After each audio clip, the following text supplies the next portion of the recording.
problem is we don't know the history of Islam. We don't know the answer to this question. This is the world of Islam. How did it happen? You can ask very intelligent people, and they will not be able to give you the answer to this question. How did North Africa go from being European and Christian to becoming Arab and Muslim? How did that happen? And is that an important question? How did the Middle East go from being Christian to Muslim? And is that an important question? I think it's an overwhelmingly important question. All right. Now, to understand how that Islamic world came about, we're going to have to go about and see how Islam entered our world. Now, to do that, Islam entered the world of the Byzantine Empire.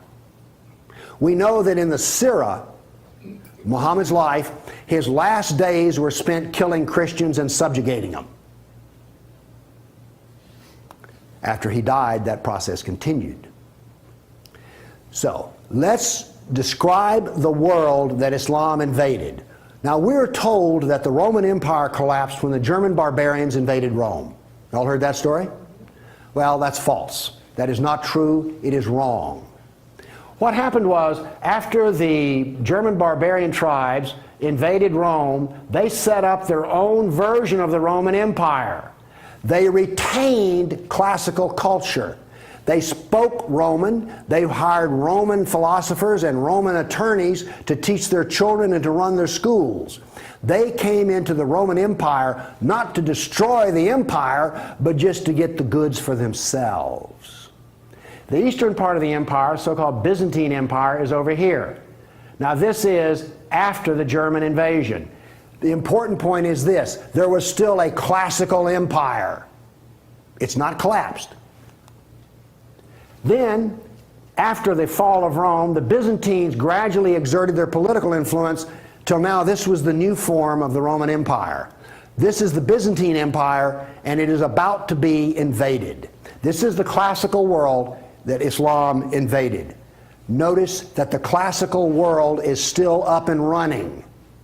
It's critical to remember that. It was now weak, but it was still up and running. We're going to see what caused its collapse. Here we see in 25 years, 3 stages of development of the spread of Islam. This is 25 years' work. How is it that the Arabs were able to do to the Byzantine Empire what the Persians could not do in Iran? Here's the answer to that question. It has to do with Iran, actually.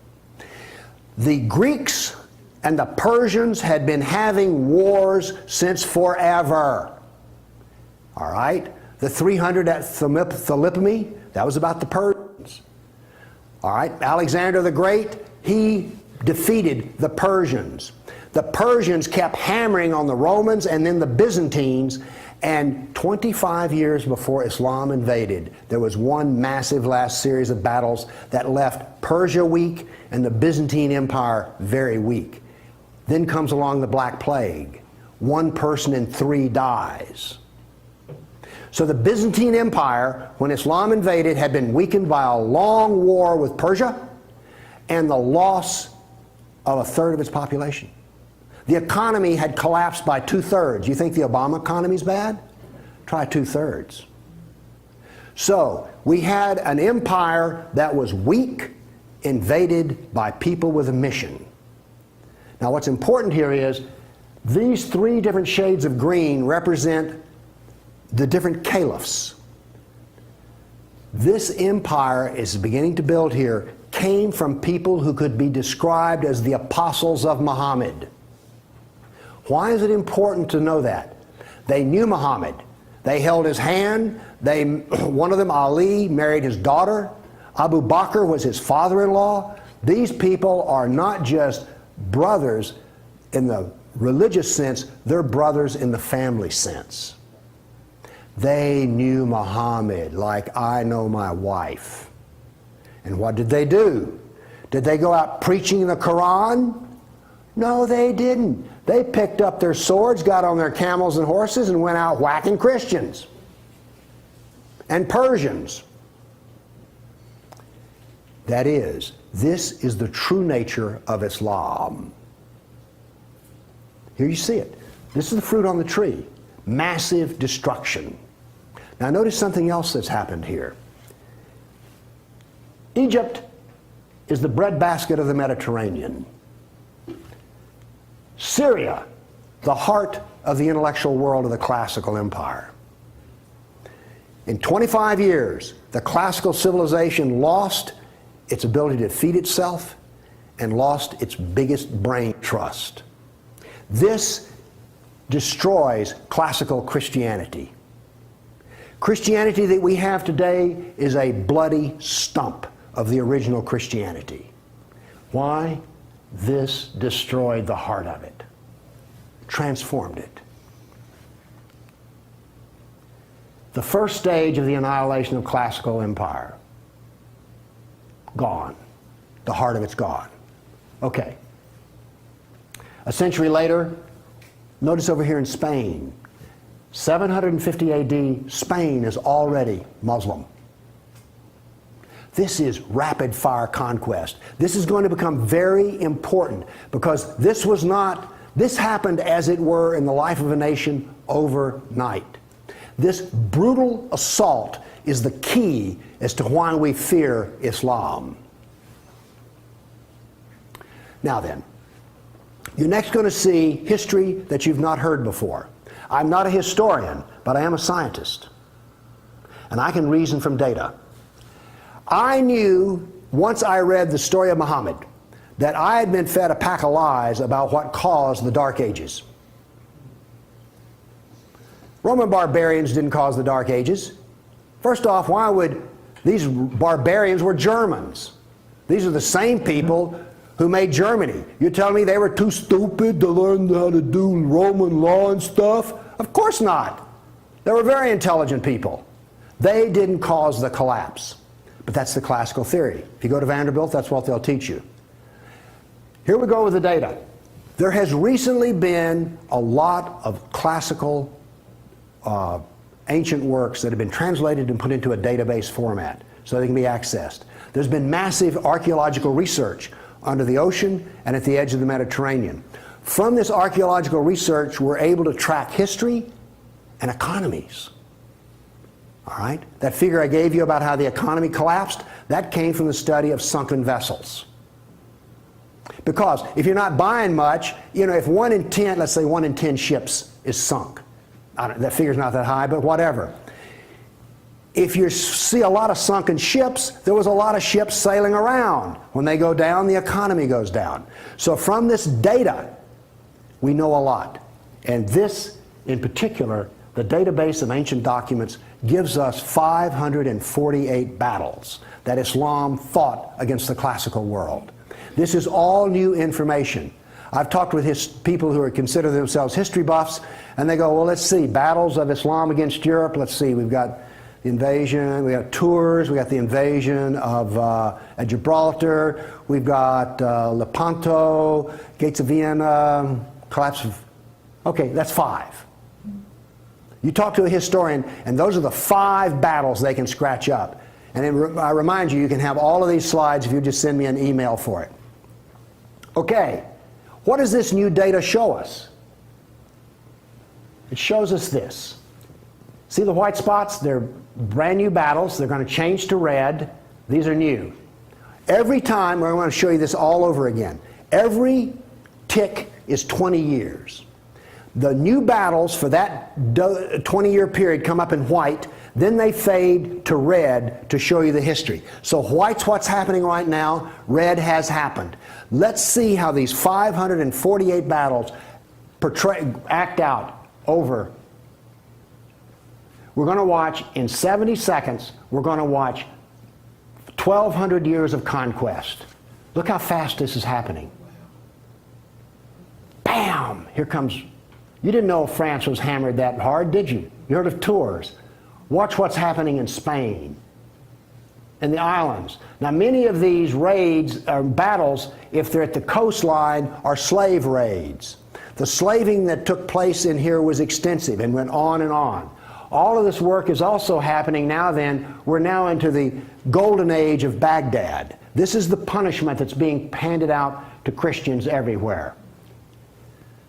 In Spain, after one battle, there were knights' heads were cut off, and they made a pile so high that a man on horseback couldn't see over them. All of the European civilization in North Africa is now gone. I have a question. Have you read the 13th tribe? No. Okay. Now, pretty soon, and by the way, there will be a period of time, and you can see the clock running up here, there will be a brief blip of 5 battles that occur in North Africa, the Barbary Pirate Wars. We're on there. Okay? Now then, Byzantium has fallen. Now then, Eastern Europe is being hammered. Notice that it is relentless. It doesn't stop. This is the history that you're never told about. This is the history that explains how all of this came about. Now then, they're getting slower because Islam is becoming weaker.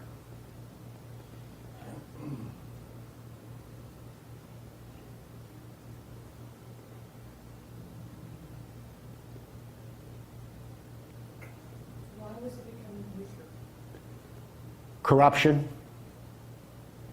All empires collapse from the inside ultimately. Okay. I say that what caused the collapse of classical civilization was not the invading German barbarian tribes. I say that classical civilization was destroyed by Islam. Now comes the question, why do we not want to know that? We're going to answer that question. All right, now I want to give you the headlines. With all those little dots, basically what I've showed you is just quantity. Okay? Relentless, but quantity. Now I'm going to give, we gave you 1,200 years of battles in like 70 seconds. Now we're going to go through in about 4 minutes. I'm going to give you the headlines from each century so you will know the emotional tone of what is happening. All right, 7th century. Muhammad sent Khalid out, the sword of Allah, to the Jizima tribe to offer Islam. They refused. He annihilated every one of them. At the Battle of Oasis in Iraq, for 2 days he spent out rounding up the losers, put them in a dry stream bed, and cut off heads until the stream ran with blood. He then took the captain of the Zoroastrian Persian tribe. His wife was there. He cut off the man's head, let the blood drain into the soil, and raped his wife in the bloody soil. That was one of the companions of Muhammad. This is the nature of jihad. Where did Khalid learn how to do that? From Muhammad.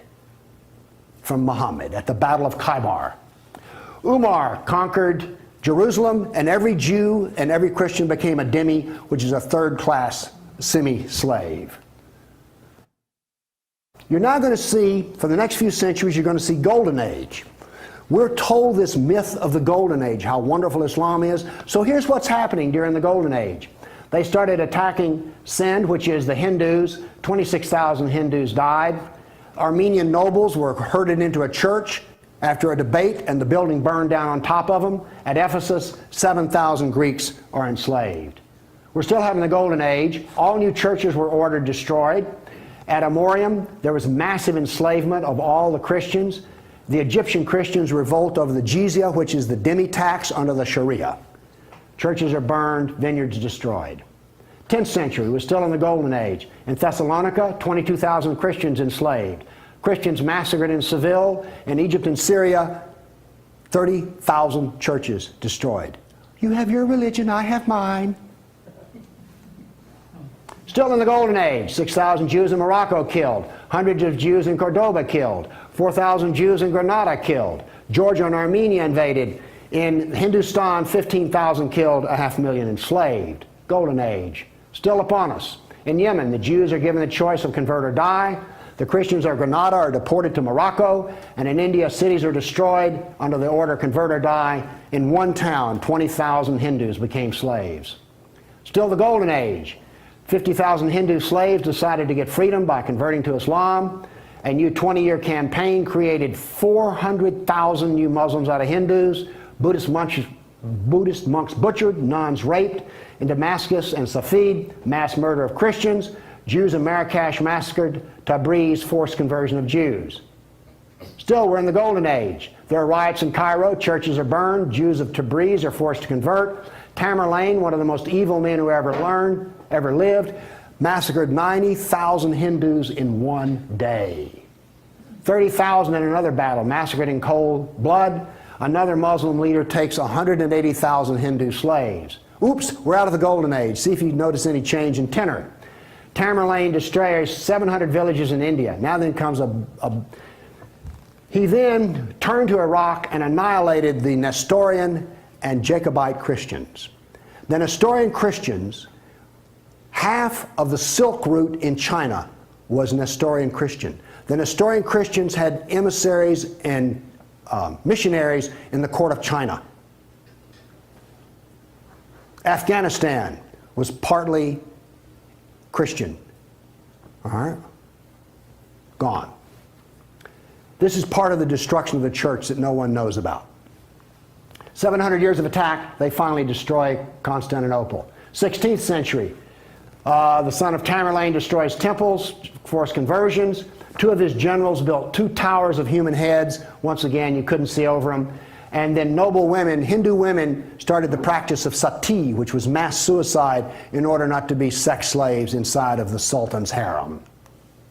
17th century, Jews of Yemen and Persia forced to convert, forced conversions of Greeks. The Zoroastrians are persecuted in Persia, and over 500,000 killed Hindus. 18th century, more Zoroastrian persecution, Jews of Jeddah expelled, Jews of Morocco massacred, Hindu persecution continues. 19th century, more forced conversion of Jews, Jews of Baghdad massacred. Oops, 250,000 Armenian Christians slaughtered in Turkey. Now then, in Persia, the Zoroastrians are completely annihilated. 20th century, over 1 million Armenian Christians killed. 1 million. So you now not only know the number of battles, you now see the tenor of what's going on. You now know quality and quantity. Do you get the drift on how bad this was? Now then, the establishment doctrine is that we've already told you classical collapse had nothing to do with Islam, and indeed Islam was a source of good, because the hillbilly Europeans lost their classical learning and the shrewd, smart Arab Muslims preserved all the knowledge in the Golden Age. This is what is taught in our schools. I maintain that it was annihilated by Islam. Okay, we've been talking about land here. I now want to talk about water, because classical civilization was based upon the Mediterranean Sea. Egypt was part of the Mediterranean world. It was not part of the African world, okay? Because to go from Alexandria, Egypt to Nigeria was a lifetime. But you could get on a ship and be there in 10 days. Does this make sense? It was cheap transportation. You could haul a ton of grain from Egypt to Rome as much as it cost 75 miles by ox cart. This is important. I'm going to be driving back on the interstate after I finish talking here. I do not expect to be attacked or shot at on the way. I presume that the interstate is safe travel. It used to be that way under the Roman peace. That ended. The importance of naval work, as many as 500 boats could be in the harbor of Constantinople. The collapse of the freedom of sea. Let me show you something. Now we know this from history, the data. Rome used to communicate with France by boat. After Islam, they went overland through the Alps. Why did they do that? There was no longer freedom of the sea. Here's interesting. The Black Plague was a known problem in the Mediterranean. It used to take 4 months to get from here to Constantinople. because there was sea trade back and forth. Well, that was eliminated. So now then, when there was an outbreak of the Black Plague, it went from harbor to harbor, all around here, and it took 4 years to get to here. Do you see the point I'm making? There was that little freedom of trade. As a merchant striking out to do business, you could wind up with your ship gone, your goods gone, and you're in chains, enslaved. By the way, this cuts down a lot on commerce. A brag. The Christians couldn't float a plank on the inland sea. What did this do? It isolated Europe and impoverished Europe. So, you know the business of the Barbary pirates? You know the business of the Somali pirates? Same. It is Sunnah. It is Sunnah, the way of Muhammad. There's a famous hadith which is repeated endlessly, in which Muhammad awakes in a dream and he sees his jihadists sailing the inland sea. Islam always practices, where possible, economic warfare. Muhammad attacked caravans. What was attacked in New York? World Trade Center. Ooh, Trade Center. This, economic warfare. I am an admirer of Islamic civilizational war methods. They're superior to everyone else's thinking in war. They use everything for war. Everything, including the womb. This was an economic jihad. There were three, you've heard of the Dark Ages? Well, there were three Dark Ages. One in Europe, one in Turkey, one in North Africa. You weren't told that, were you? Wonder why. Here we see some ruins. What's the importance of these ruins? Well, they're up and standing. What happened to all the ruins in Rome? Well, the people who were still living there used them as quarries. They harvested them. The Colosseum remained simply because it was so big. What does this tell us here? If all this stone is still stacked up, there were no people. The invasion of North Africa was so brutal and so fast that it actually left in the harbor a layer of silt. Here's how that happened. North Africa used to be farmland, irrigated farmland.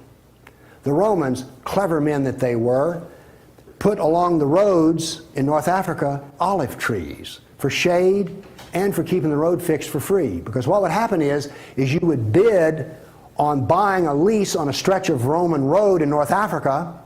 You maintain the olive trees and the road, and you got to keep the olives.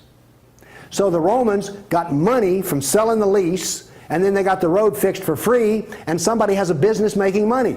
Is this clever or what? That all ended because the invading Arabs were not farmers, they were herdsmen. The people there were Christian, and so therefore when the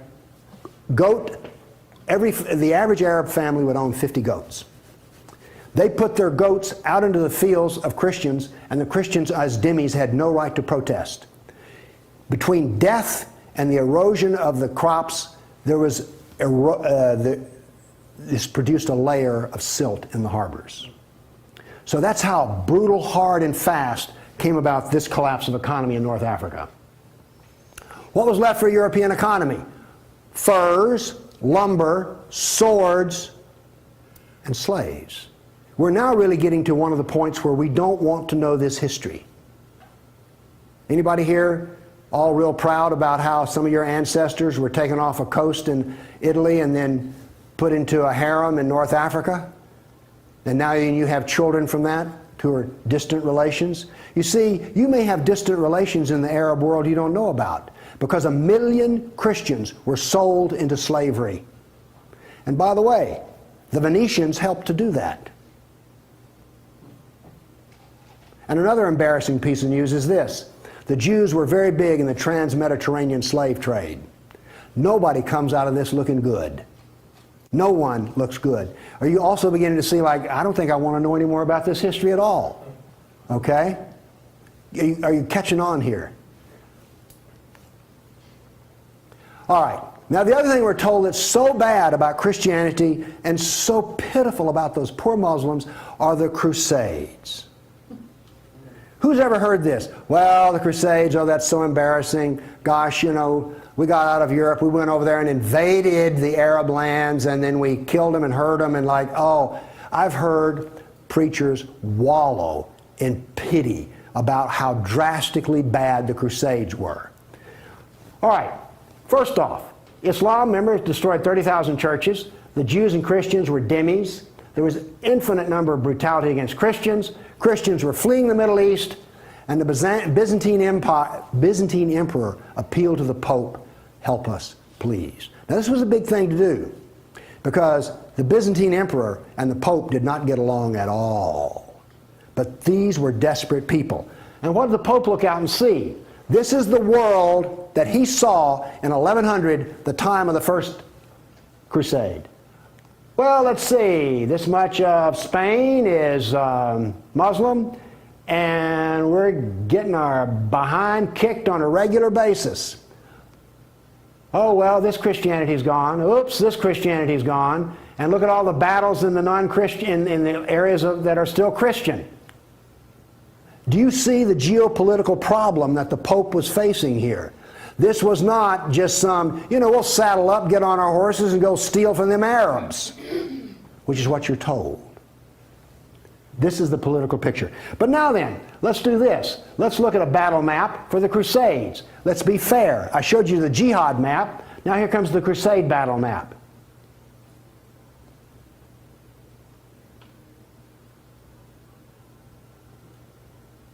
We're almost done. That's it. Now we're told that the Crusades are the moral equivalent of jihad, and therefore we need to be ashamed and whine and cry. All right, the Crusades were defensive, lasted 300 years, and the last one was over 800 years ago. All the jihad was offensive, lasted 1400 years, and it's happening right now. In all probability, some Christian is being slaughtered in Nigeria today. Now, is this moral equivalence?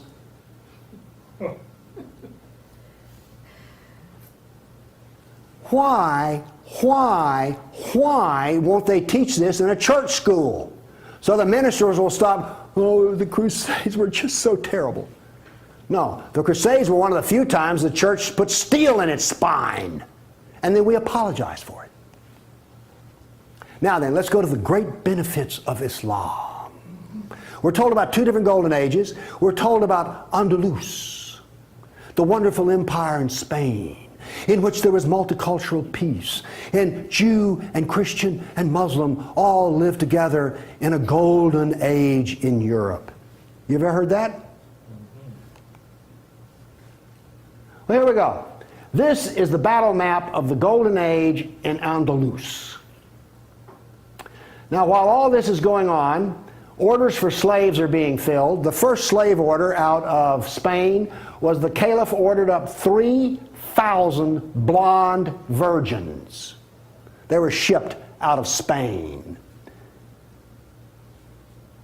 Battles are going on in which Christian knights die, but notice something here. The Christians won't quit fighting. This is going to take 700 years, and there's going to be nearly 150 battles fought. Where was this caliph located? There was more than one caliph at the time. This was a caliph in North Africa. Okay. Now then, looking at this, do you understand why when Isabel and Ferdinand were finally in full power, they told every Muslim in Spain to get out of here? They drove everyone out. Okay, my question for you is this.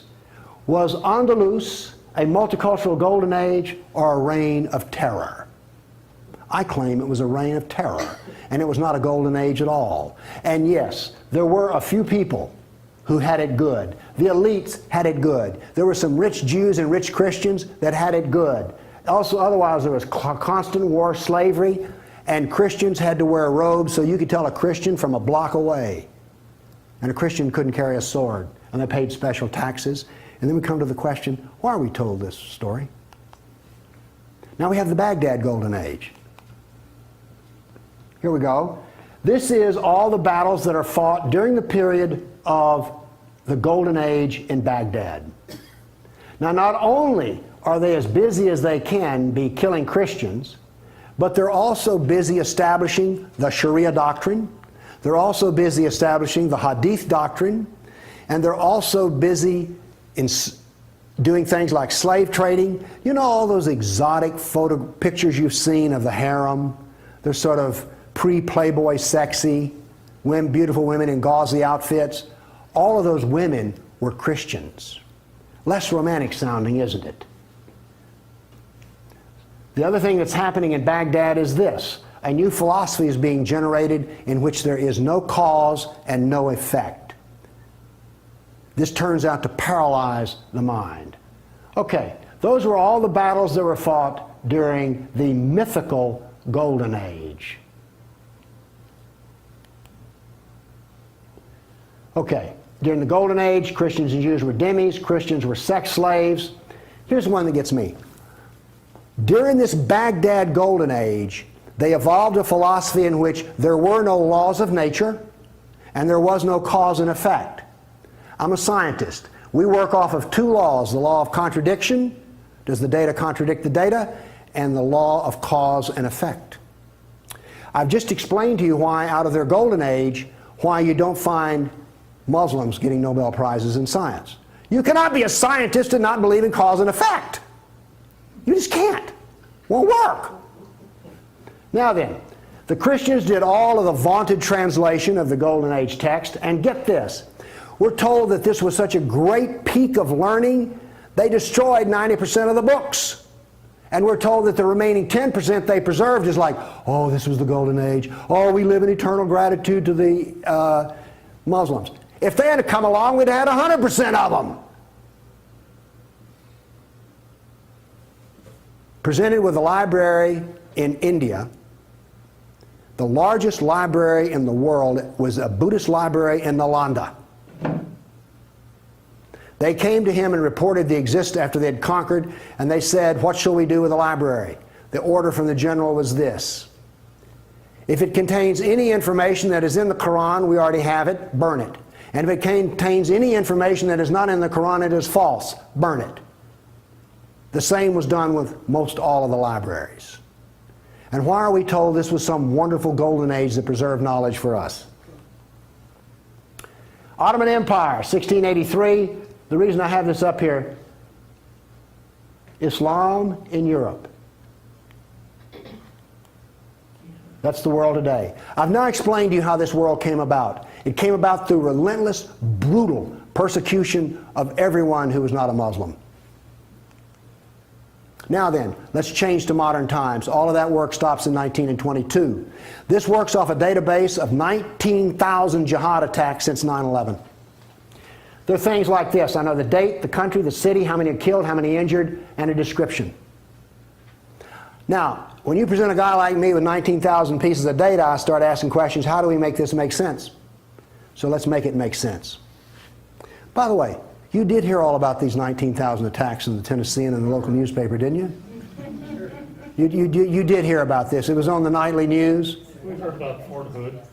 Oh, the workplace incident. Oh yeah, I got that. All right. Anyway, moving along here. This, by the way, is where all these took place. I just think that's interesting. And you'll notice something. This is the Islamic world, and it all centers around it. But notice how much is happening in Europe. Okay. I take the data and I parse it and I divide it. I use Islamic doctrine to analyze this data. What does Islam insist on? Well, in my first lecture, I told you they're fixated on the kafir, right? So I use the kafir to analyze this data from an Islamic standpoint. See, I'm the ultimate multiculturalist. No, really. I'm the only person you've ever met who analyzes Islam on the basis of Islam. Here we go. Here we have, in the last 10 years, the total number of attacks. In the green, we have Muslim on Muslim violence. You mean a Muslim will kill a Muslim? Really? They're doing it in Syria as we speak, right? Remember Iran, Iraq? Okay. Then we have the only one I care about. I mean, my motto here is sell weapons and intelligence to the loser. I'm very serious. You think I'm joking. I know. Okay, here's our story right here. Stays pretty level. That's interesting. By the way, there's hardly a day in which there's not a jihad attack. Modern jihad is relentless, just like classical. Oh, by the way, one of the things this curve proves right here, Islam is bad for Kafirs, Islam is bad for Muslims. Islam is bad for Muslim and non-Muslim. That's what this data shows us. You want to argue with that? Okay, modern jihad is relentless, but what did we see in the other battle map? It was relentless. There are two types of jihad, against the Kafir and against Muslim. You see, every time they kill a Muslim, the reason in Syria they're killing other Muslims, they're not real Muslims. Okay? Now then, we've introduced, however, a new phenomena. The mom and pop, non-state jihadi shop. Okay? All of those battles up to 1922 were out of the caliph. Okay? We now have non-state jihad. That is all that is different. Okay, jihad attacks per year. I just chose the top 4 nations.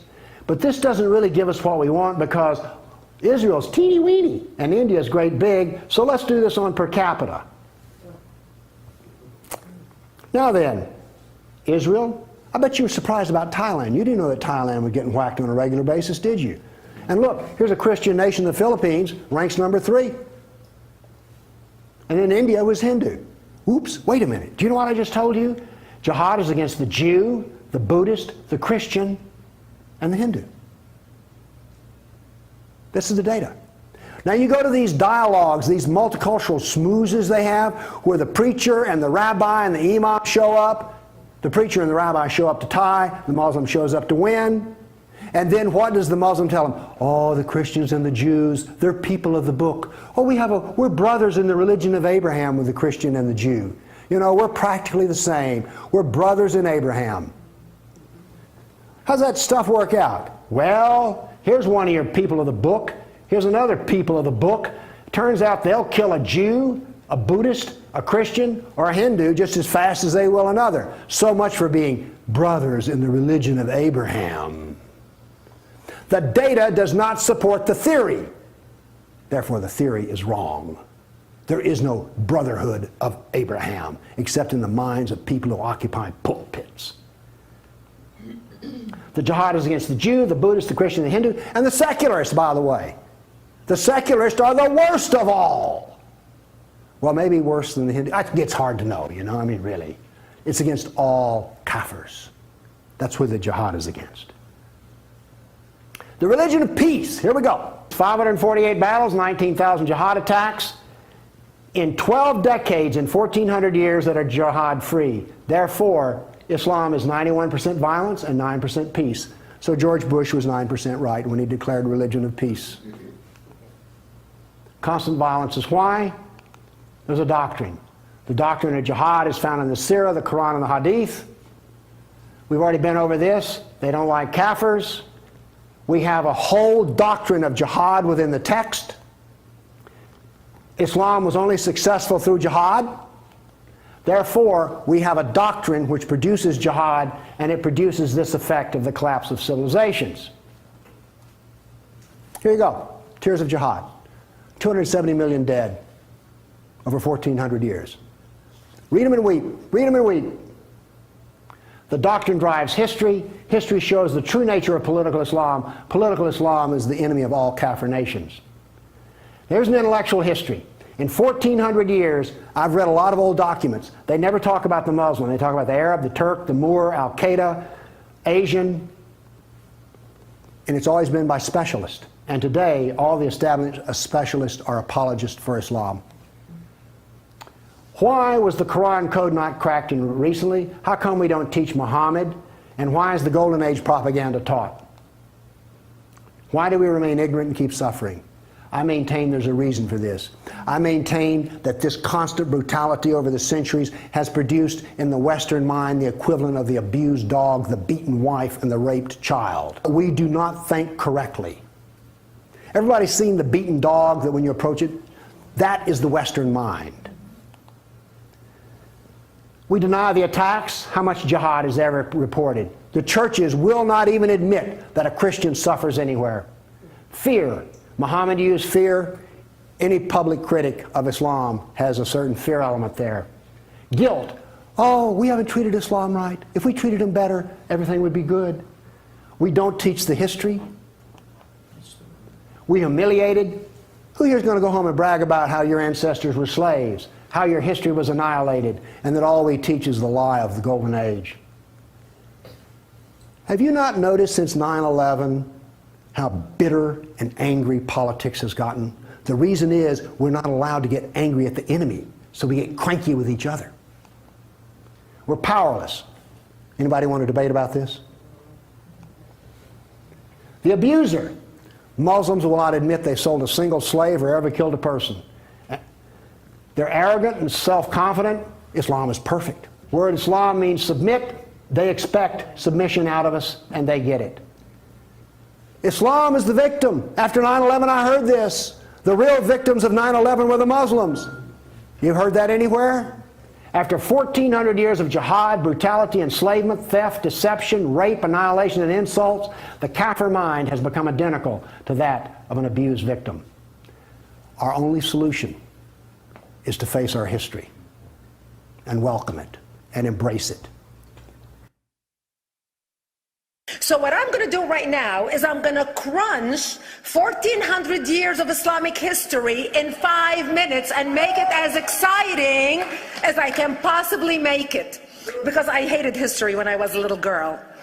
At this age, I appreciate history.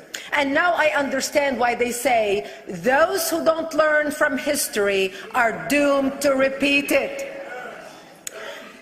In order for you to understand why Western civilization is very different than the Islamic world, you need to understand the history of Islam. When Prophet Muhammad supposedly revealed his revelation from the angel Gabriel that he is supposed to be the last of the prophets in the early 600s, he started preaching in his own city, Mecca. He tried to recruit friends and followers to be able to spread his religion. And he tried for 12 years and failed. And after 12 years, he was only able to recruit his immediate family and friends. So he decided, if I go to Medina, which was the Jewish hub of Arabia, the business hub where the Jews lived, if I go there and preach my religion to them, if they accept me, that will buy me respect and stature between my own people, and they will accept me. So Prophet Muhammad started borrowing a lot from the Old Testament to make his religion more palpable to the Jews, to make it a lot similar. This is why you see a lot of similarities between Judaism and Islam. For example, Jews don't eat pigs, Muslims don't eat pigs. Jews pray a few times a day, Muslims pray a few times a day. Jews fast on Yom Kippur, Muslims fast on Ramadan. And this is why you started seeing a lot of good writing in the beginning of the Quran when Prophet Muhammad was saying all the good things about the people of the book. He took his message and went to Medina trying to recruit the Jews, talking about the people of the book, talking about how similar the two religions are.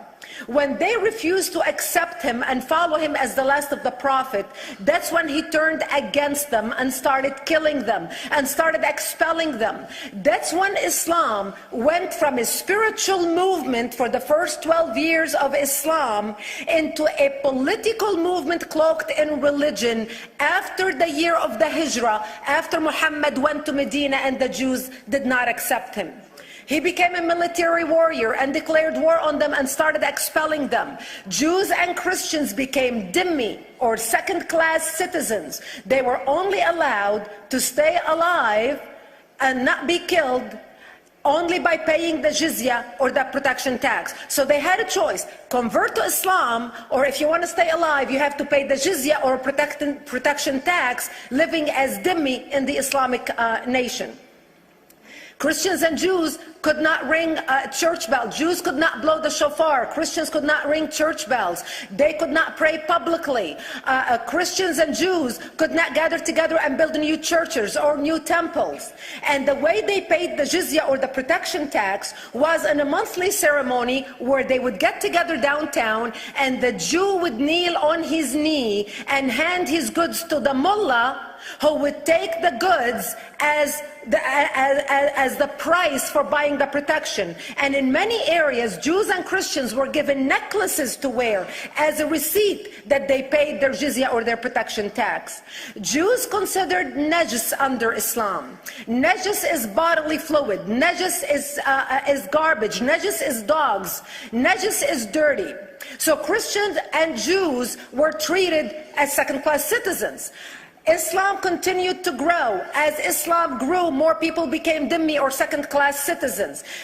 Jews and Christians were given identifiable clothing. The yellow star, which was given to the Jews, that most people think is a German invention. It was actually an Islamic invention in the 9th century in Iraq by the second Khalif al-Mutawakkil of Iraq, who invented the yellow star for the Jews to be identified as they walked down the street.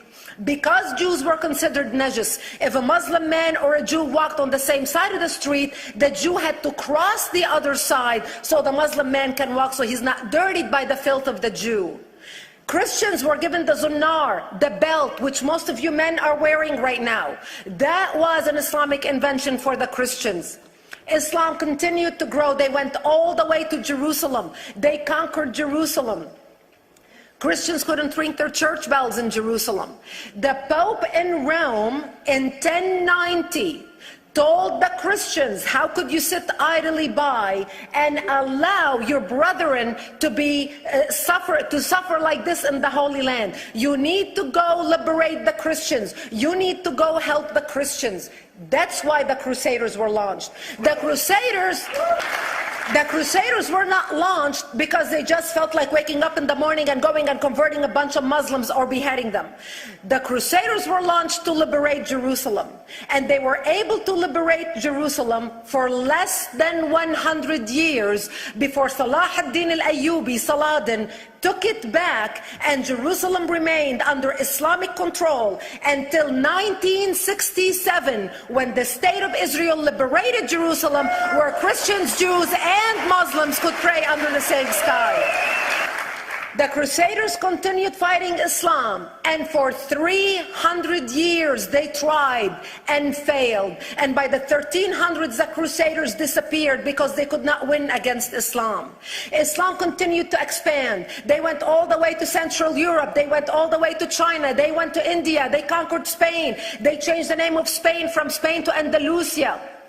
And they started, as they advanced, as they conquered more nations, more people paid the jizya, or the protection tax. And this is how the Islamic Empire grew. It went all the way until they was stopped at the gates of Vienna on 9/11. 9/11 is not a date that Osama bin Laden just picked out of a hat. 9/11 is a symbolic date in the Islamic calendar.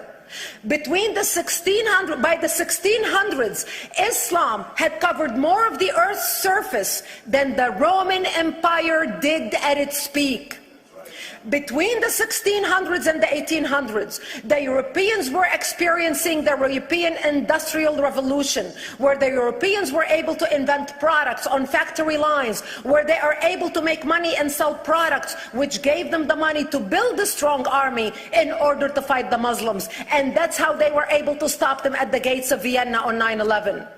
The Europeans started the pushback against Islam. They pushed them out of Europe. They pushed them out of all the way to the Middle East and North Africa. By 1924, the Islamic Empire ended. In 1924, the Islamic Caliphate ended in Turkey by President Ataturk, who was a secularist.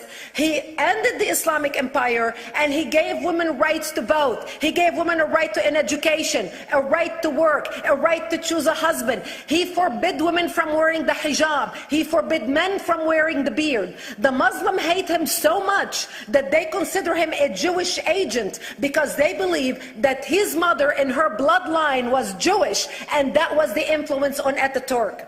By the time the Islamic Empire or the Islamic Caliphate or the Islamic State ended in 1924, the Islamic Caliphate had existed for 1400 years, and it ended less than 100 years ago.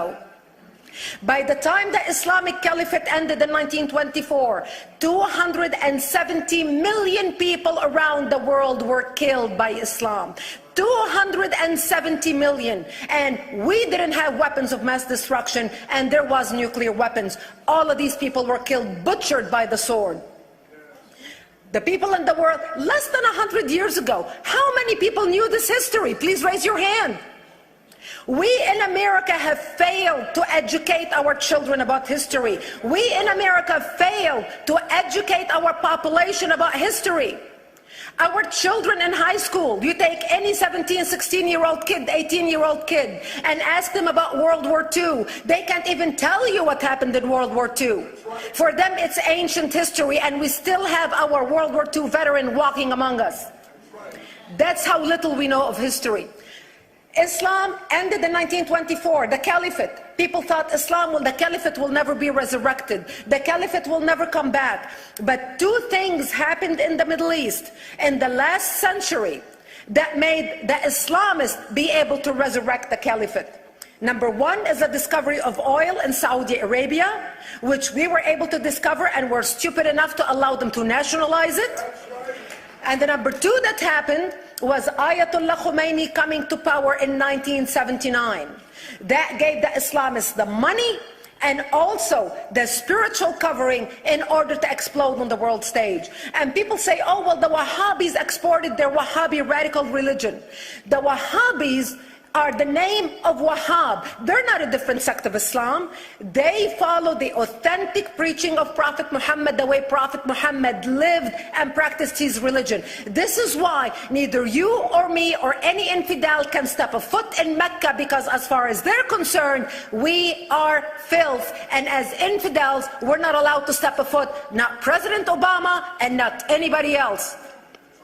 As a matter of fact, Al-Qaeda used to use Saudi Arabia and its success as an excuse to recruit members, as the example to show them how Allah has blessed Saudi Arabia because of the way they adhere to the tenets of Islam.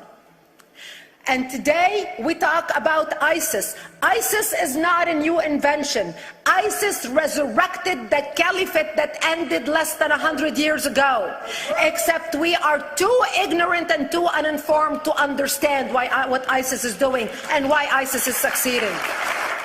Two things you need to understand about Islam and the principles of war in Islam. One is the law of taqiyya, which means lying and deception. It means that a Muslim man can lay his hand on the Quran and swear that he is telling the truth, knowing that he is lying, but also knowing that the Quran will forgive him because he is advancing the cause of Islam. The second thing you need to know about is that the Treaty of Al-Hudaybiyah, which is an Islamic principle of war and a model on how to deceive your enemy when you have to sign peace treaties with your enemy. And it is based on an example by Prophet Muhammad. Prophet Muhammad was attacking the Meccans and their caravans when he was living in Medina. One day he attacked them because this is how he got the goodies. He would attack them, rob them, and spread the goodies among his men. And this is how he was able to recruit, because this is how people made money, without working. And so he attacked the Meccan caravans. When he realized he's not able to defeat the Meccans in that city of Al-Hudaybiyah, in that place, he signed a 10-year treaty with them. Does that sound familiar?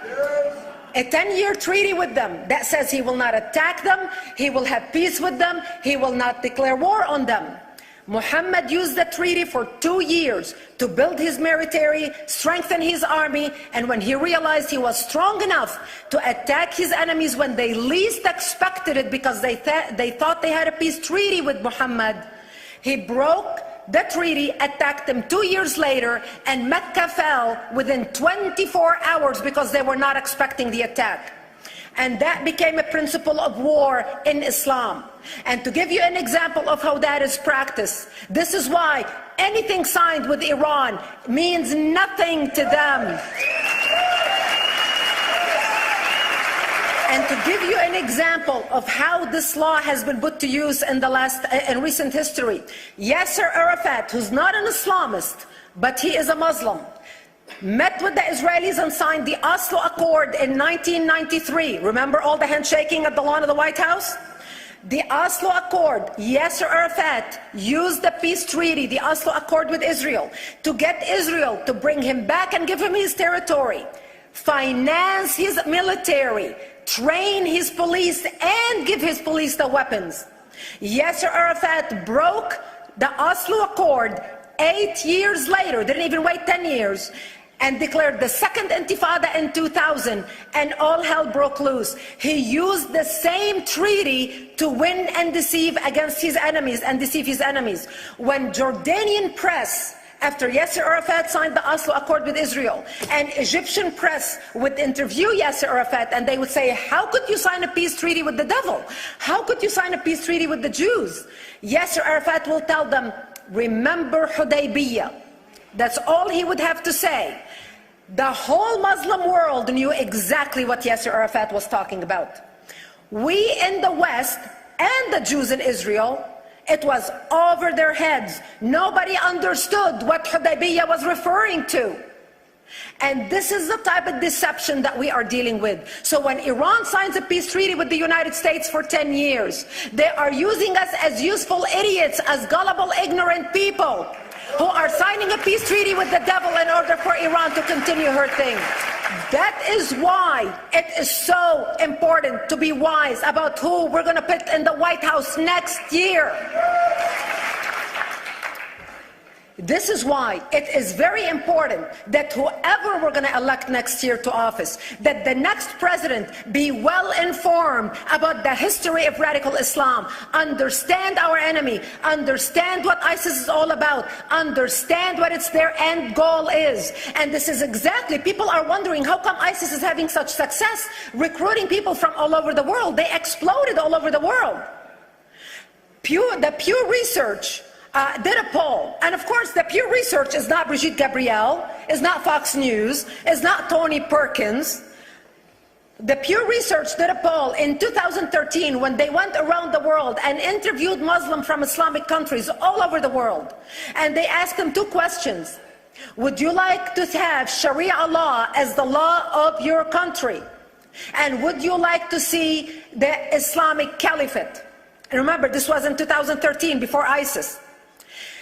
The 5 top countries in the world, in the Islamic world, the 5 top Islamic countries: Indonesia, 204 million Muslims; Indonesia, Afghanistan, Indonesia, Pakistan, Egypt, Nigeria, and Bangladesh. 77% of Muslims interviewed in these Islamic countries, 77% want the establishment of Sharia law and want the establishment of an Islamic state. That means 77% of the world, quote, moderate Muslims agree with the establishment of ISIS and what ISIS is doing.